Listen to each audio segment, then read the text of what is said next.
بسم اللہ الرحمن الرحیم 4 سے 5 گھنٹے کی مسافت کر کے بنی گالہ پہنچ گئے ہیں اور خان صاحب کے ساتھ ساتھ ان کی لیگل ٹیم بھی اسی طرح سے ٹریول کر رہی ہے۔ آئے روز مختلف شہروں کے چکر لگ رہے ہیں، آئے روز مختلف عدالتوں میں پیش ہو رہے ہیں۔ لگ یہی رہا ہے کہ باقی سارے کام جو لیگل ٹیم ہے وہ چھوڑ دے اور صرف خان صاحب کے کیسز، کیونکہ اتنے کیسز ہیں کہ ان سے ہی فرصت نہیں ملتی، کسی اور کا کیس کر ہی نہیں سکتے۔ گزارش یہ ہے کہ صبح خان صاحب سپریم کورٹ کے اندر پیش ہوں گے۔ کوئٹہ میں جو وکیل کا قتل ہوا اس کیس کی سماعت سپریم کورٹ میں ہے اور خان صاحب وہاں پہ پیش ہوں گے پری ریسٹ بیل کے لیے، سرنڈر کریں گے سپریم کورٹ کے سامنے، اور اس کے ساتھ ساتھ اور مقدمات بھی مختلف کورٹس میں لگے ہوئے ہیں۔ لیگل ٹیم کی ابھی ہماری میٹنگ جو ہے خان صاحب کے ساتھ ہوگی اور کل کا لائحہ عمل تیار ہوگا۔ 2 سے 3 دن کے لیے خان صاحب جو ہے وہ یہاں پہ ہیں، مختلف کیسز میں انہوں نے پیش ہونا ہے۔ یہ کیسز ہیں کیا؟ کوئٹہ والا مقدمہ جو ہے 109 کا رول خان صاحب کا ڈالا گیا ہے۔ کسی جگہ کے اوپر کوئی شواہد نہیں پائے جاتے جس سے خان صاحب کو امپلیکیٹ کیا جائے کہ خان صاحب نے یہ مرڈر کروایا، بلکہ ایک فیک جھوٹی FIR کوئٹہ کے اندر درج کر دی جاتی ہے کہ اس وکیل نے ایک مقدمہ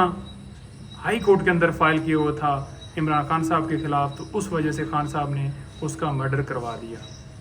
تو بات یہ ہے کہ جس مقدمے کی یہ بات کر رہے ہیں اس مقدمے میں ابھی تک خان صاحب کو نوٹس ہی نہیں ملے ہوئے، یعنی کہ کسی طرح سے خان صاحب کو اطلاع ہی نہیں ہے کہ وہ مقدمہ فائل ہوا ہے۔ تو کیسے یہ کہنا، یہ سمجھنا یا اس طرح سے FIR دینا وہ ثابت کر سکتے ہیں کہ یہ سارا جو ہے وہ مرڈر خان صاحب نے کروایا ہے؟ پہلی بات ہوگی جی۔ دوسری بات یہ کہ جو مرڈر ہوا وہاں پہ فوراً ہی جو وزیر اعظم کے جو مشیر ہیں وہ فوراً پریس کانفرنس کرتے ہیں اور کہتے ہیں کہ ہم خان صاحب کو اس مقدمے میں نامینیٹ کریں گے، یعنی کہ ان کو غیب کا علم آ گیا، ان کو خواب آ گئی کہ خان صاحب نے یہ مرڈر کیا ہے۔ فوراً انہوں نے پروگرام بنایا کہ ہمیں ان کو جو ہے اس مقدمے میں نامزد کریں گے۔ تیسری بات جو اس کے اندر اہم اٹھانے والی ہے کہ اس کی جو سیکنڈ وائف ہے اس نے آ کے پریس کانفرنس کی ہے اور اس نے بتایا ہے کہ جو مرڈر ہوا ہے وہ ان کے جو سوتیلے جو بیٹے ہیں یا جو بھی جو لوگ ہیں، یعنی کہ اس نے یہ واضح طور پہ کہا ہے کہ کسی طرح سے عمران خان صاحب کا اس میں رول نہیں ہے۔ چوتھی بات جو اس کے اندر بہت اہم بتانے والی یہ ہے کہ اس کیس کو رجسٹرڈ کیوں کیا گیا؟ یہ اس وجہ سے رجسٹر کیا گیا کیونکہ جتنے مقدمات 200 کے قریب بنائے گئے، تمام مقدمات میں سرکار نے یہ سمجھا کہ خان صاحب کو کسی طرح سے ہم گھیرا ان کا تنگ نہیں کر پا رہے، کسی طرح سے سزا نہیں دے پا رہے، تو لہٰذا ایسا مقدمہ بنایا جائے بھٹو کی طرح جس میں سزا دی جائے اور خان صاحب کو جو ہے جیل میں ڈالا جائے۔ مت جیل کا جو پروگرام تھا ان کا، اس خواہش کو پورا کرنے کے لیے یہ سارا سینیریو، یہ سارا ماحول بنایا گیا، لیکن وہ ان کی جو ہے وہ یہ پلاننگ جو ہے وہ ناکام ہو گئی کیونکہ ساری چیزیں ریکارڈ کے اوپر ہیں کہ کوئی نہ نوٹس ہوا ہے، اور جس طرح سے حکومت سے ہم نے اجازت مانگی کہ ہمیں وہاں پہ جا کے کورٹ میں جانا ہے اور ہمیں سیکیورٹی دی جائے، تو وہ جس طرح سے انکار ہوا تو ہمیں ایٹ لیسٹ سپریم کورٹ میں آنا پڑا، جس میں ہم نے وارنٹ کو بھی چیلنج کیا اور کویشمنٹ جو ہے وہ بھی ہم نے فائل کی کہ اس کیس کے اندر جو ہے وہ